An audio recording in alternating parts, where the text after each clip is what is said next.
Alright guys, welcome welcome back. We're outside of the car now. Now y'all know I have the P0128 trouble code thermostat rationality. Okay, now let's see. Sometimes you can see straight down in there.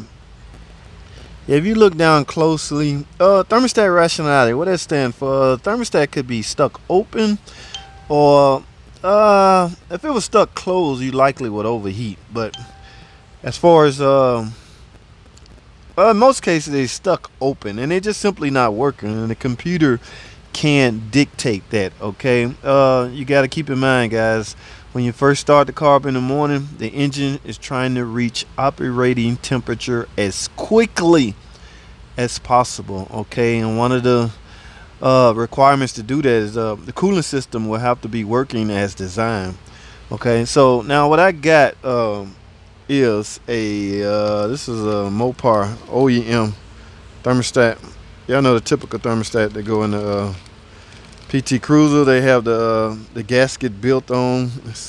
The gasket's built on it. Okay, I think the aftermarket is the gasket comes separately. Okay, but I'm a big fan of OEM, Mopar OEM. So this is what I'm gonna use. I got to get that off. Okay, now because I already got the intake off because we was doing a water pump, but because this has this big bulk hose on here, this guy, he was into car shows and things, so he had his and all made up and stuff. So I have to, sometimes you can get this past there without removing this, but I had to remove it in this case, or either loosen it so I can just lift up on it.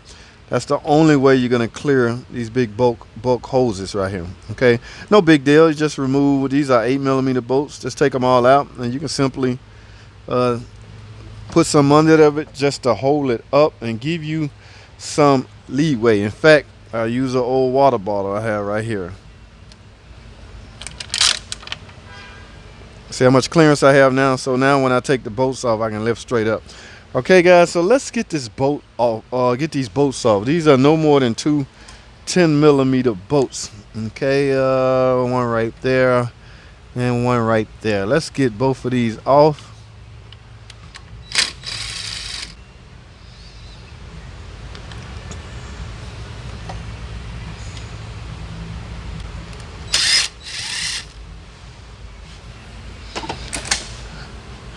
Okay, probably should have took the return hose off so I can get to the bolts with my hand. Don't want to be careful not to drop the bolts down there, because could make for a long day trying to track those little bolts down. Then pick straight up on the thermostat housing like that.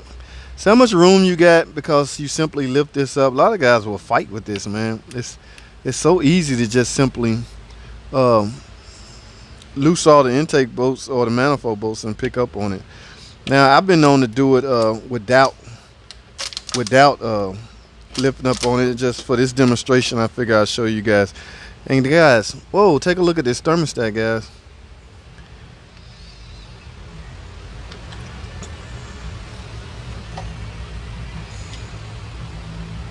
I can say the computer actually did its job with this one.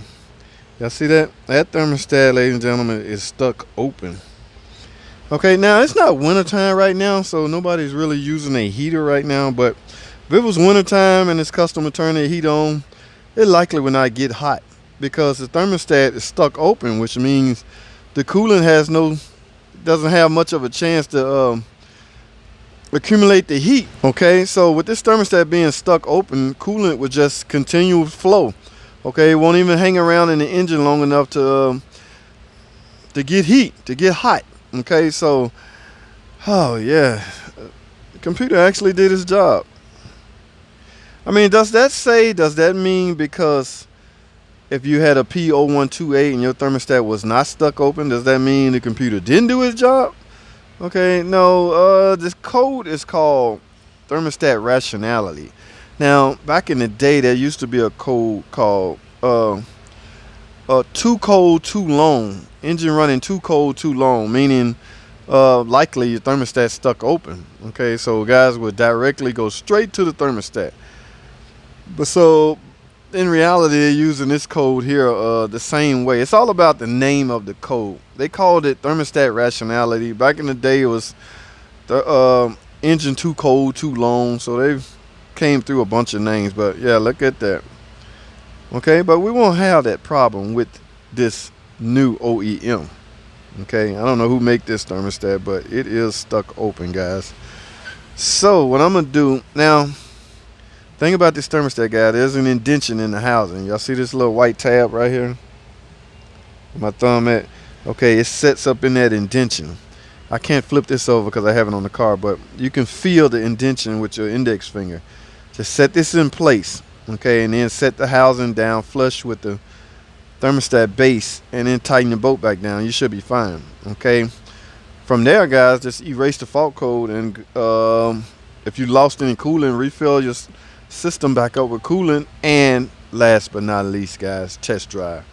All right, so guys, let me get this thermostat. I need both of my hands. Let me get this thermostat in here and this housing put back on. We will continue. All right, guys, so let's continue. I'm getting ready to add some coolant, guys. I have my bleeder funnel here, but I also use the bleeder valve.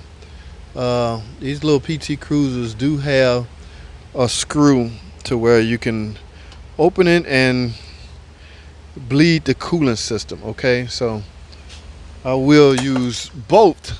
All right, so as far as coolant goes, we're using the 5-year antifreeze. All right, so this is a 2004 model or 2005, I want to say. Takes the 5-year Mopar Chrysler coolant. All right, so let's get this thing topped off. Make sure we get all the air out the system. I don't know if many of you guys know the history of this PT Cruiser. They have some overheating issues. I don't want to, just yell out reckless terminology.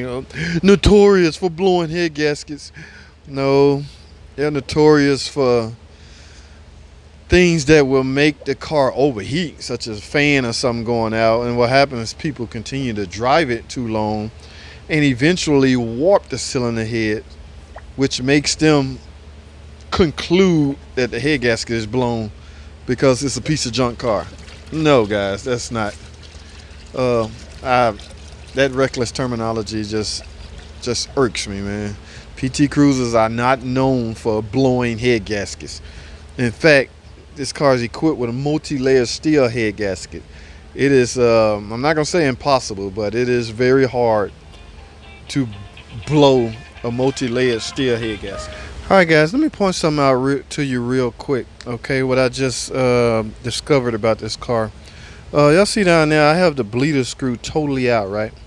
What was happening, I was topping this off and the coolant wouldn't go down, even with the bleeder screw unscrewed, okay?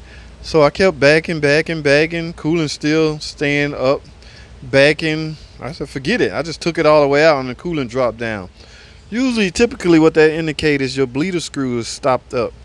Okay, now you can take see, my camera won't focus right, but you can take an air chuck and sometimes you can blow these out through this hole and to shoot out the other end. But yeah, it's just restricted. I'm not sure if once the customer has some radiator fix a leak or something, that stuff can get in your system and clog it up. But at any rate, I'm just gonna blow this out through this little hole. Hopefully it'll come out this end. It's likely restricted, okay, because I didn't get a drop in coolant. I didn't start bleeding until I removed it all the way out, and the coolant just drunk it right up. So give me a second, guys. Let me grab my air chuck and we're gonna blow out this restriction.